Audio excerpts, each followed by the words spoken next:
Hey, what's up guys, welcome back. This is Tembo on Wheels and I welcome you back to this YouTube channel, and please make it a point that you subscribe to the channel and stay tuned for more car content. So in this video I'm going to actually be explaining this transmission that is used in this car, which is a CVT. So I'm basically using this car to explain to you what a CVT is and what it feels like to drive a CVT. Later on I'll give you a recommendation if whether you should go for a CVT or not. Stay tuned. So quite a lot of people nowadays don't want to do the clutching anymore, so they just want to drive an automatic. But then there's different types of automatic transmissions that people don't know about. So there's DCTs, which is the nicest one to drive. There's actually torque converters and just a conventional auto.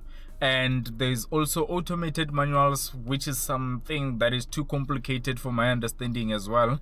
So but then I will be taking you through the transmissions as we go forth. But for today we're going to focus much on this CVT, and I'm actually using this Honda Ballad to demonstrate to you how a CVT drives like. So for the purposes of this video, I'll be demonstrating to you how a CVT drives like using this Honda Ballad, which I've been driving for about 14 months now to roughly about 15 months, and it is powered by a 1.5 natural aspirated petrol engine with 89 kilowatts and roughly about 145 newton meters of torque.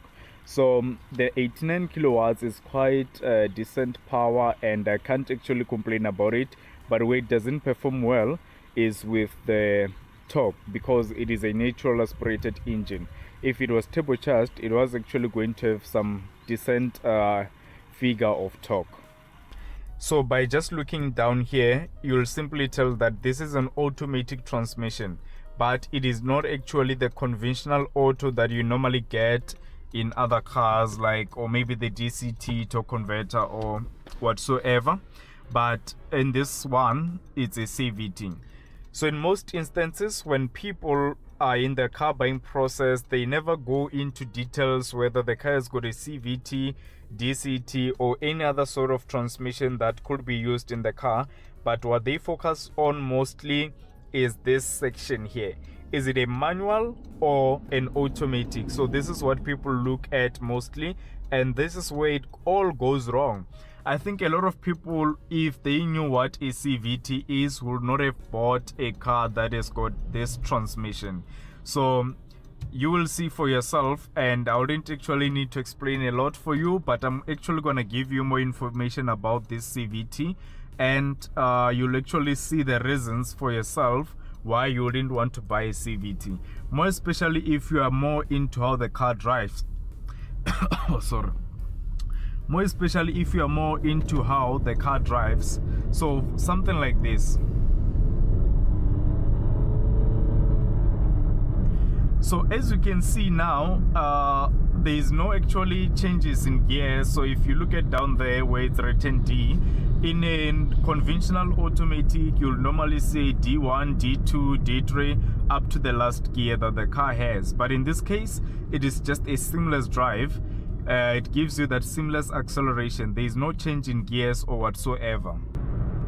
So just to guide you, you must actually pay attention to the rev counter and also pay attention to the engine noise that you get. And I'll be accelerating more and more. You can actually tell when I'm accelerating because of the rev counter, right?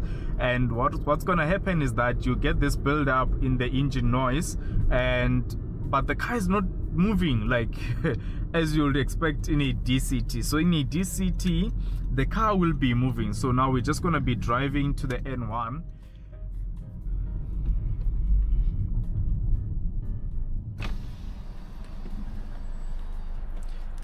Dumela.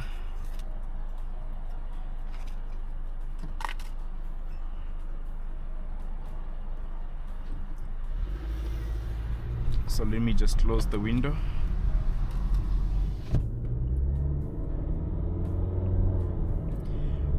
So there's this terrible build up in engine noise, but then the car is not moving. Like, the engine noise must actually give you an idea that you're accelerating harder, and there must be actually a very, very rapid build up in the speed, but the speed is not actually building up in a way that corresponds to the engine noise that you get. I guess you can see with the rev counter. Let me try it once more. So this is a CVT, so more especially if you are going up an incline, you will actually get irritated with this car. So there is another option of driving a CVT that is most convenient, but it is not always convenient. Oh, there's traffic. I was not actually hoping there will be traffic, but we just go.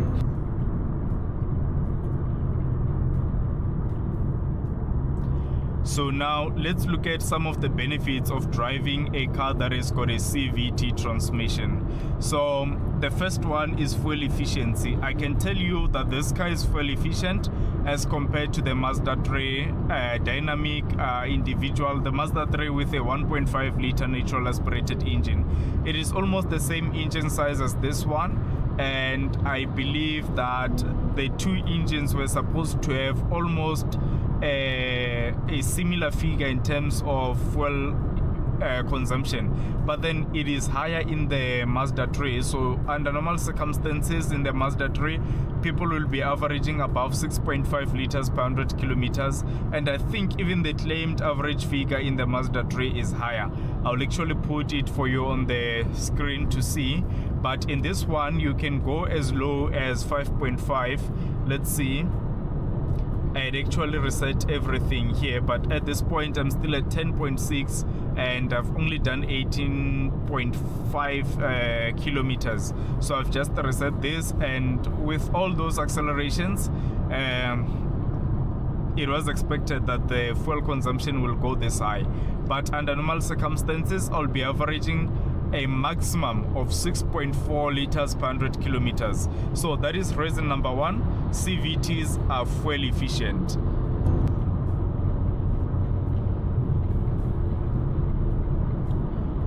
So quite a lot of these manufacturers claim that CVTs offer you a smooth acceleration, but then not entirely. It depends on the car. The reason why I'm saying it depends on the car is because if you're driving a car that has got a natural aspirated engine like this one, the 1.5 in this car is natural aspirated, as I've said at the beginning of this video.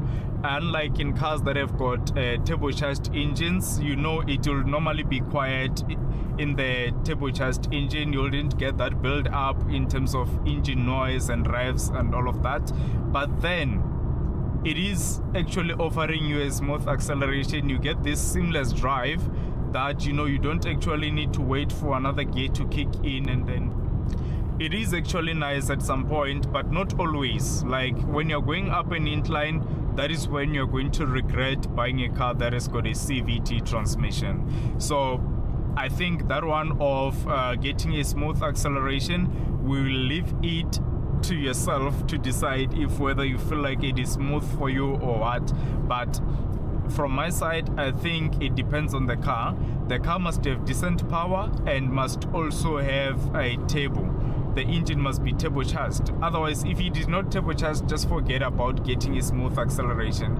Yes, you'll accelerate and go, but the revs are going to annoy you big time. Trust me there. Something like this. I guess if it was a Polo TSI, you would feel that the revs are going high and the engine noise is becoming a little bit louder, but not like this.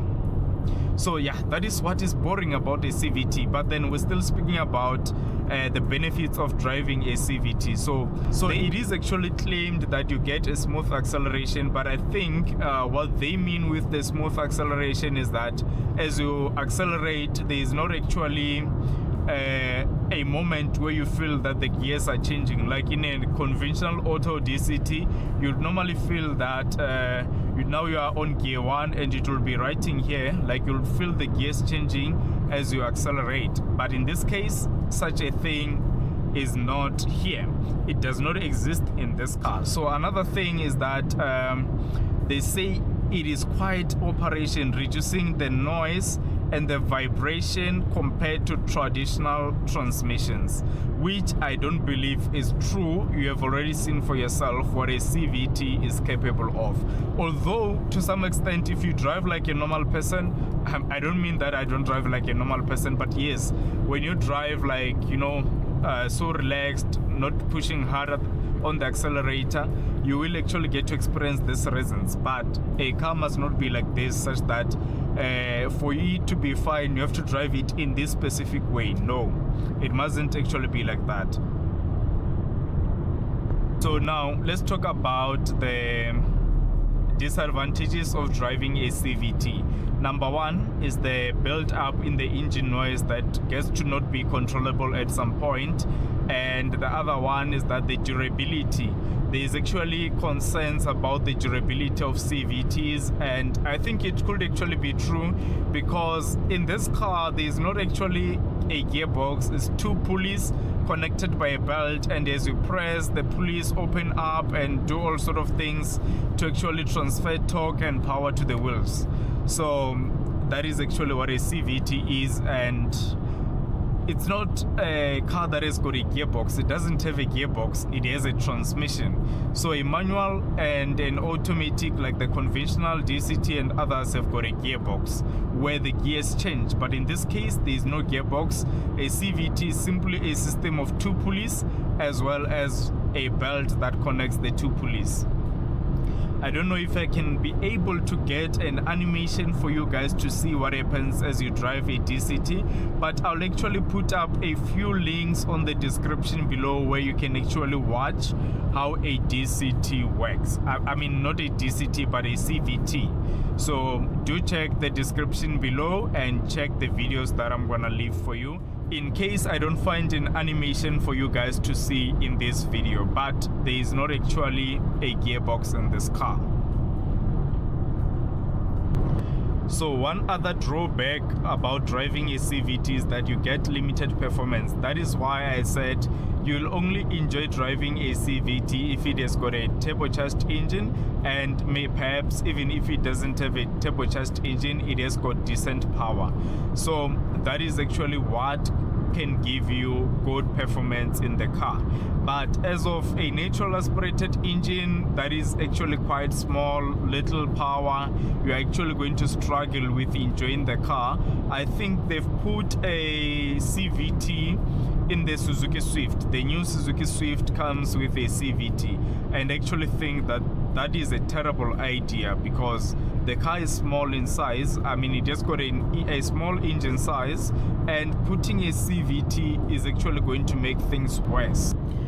But then if all that you are interested in is driving the car, I guess you should be less worried about a CVT. It shouldn't actually worry you, but things like this are annoying. So I think we're actually going to get to a point where now I explain to you how can you drive a CVT in a way that you're going to enjoy it. So as you can see down here, there's that S there. So the S is not actually a sport mode.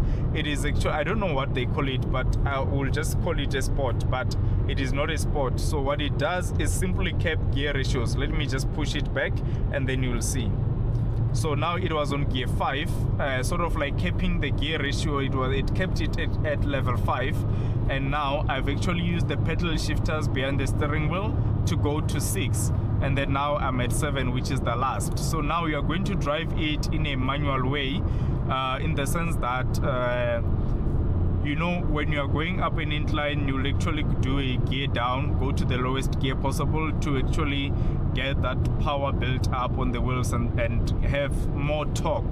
So that is actually what I'm doing right now. So I'm simply using the pedal shifters behind the steering wheel. It also does not work best. It is not actually something that I can say you can rely on, but I've actually happened to rely on this more, and it actually helped me a lot of times, because sometimes when you're going up an incline, if you're driving the CVT on normal drive, you're not actually going to enjoy going up the incline. So with this option of driving the car using pedal shifters, it actually gets better. So there's actually a lot of cars that come with these CVT transmissions, and I guess some of the cars you guys did not know that they come with a CVT transmission. As you already see, this is a Honda Ballad and it comes with a CVT. All Hondas, I think, except for the Civic, if they still have an automatic of the Civic, but the Type R, last time I checked, it was a manual transmission. But Honda uses CVT, Subaru uses CVT. The Suzukis right now, some of them are using CVT. I'll actually put in the description below which Suzuki uses a CVT, and Toyota Corolla Cross, Corolla Sedan, Corolla Hatchback uses a CVT. So quite a lot of these cars use CVT. So I actually had to do this whole video as I'm running my errands. I'm actually coming here at Main Lane to do some stuff, and yeah, I just saw a good opportunity to do this video for you guys. So what other brand? I think the Nissan as well uses a CVT. Let me see. There's actually quite a lot of brands that have switched to CVTs. Mazda is still using a conventional auto, and as for the rest, it's all CVTs. I must actually park this side because I want to go to New World. So if you're a creator and you want some stuff for creating content, there's a store here at Main Lane called New World. You can actually get quite a lot of stuff, electronics, anything that you think you need, you might actually get it. I don't think there's anything that they don't have, those guys. Their cameras, almost everything they have, so you can do visit. So this is not a paid promo, you might as well just go. I'm just recommending if ever you don't know where to get stuff.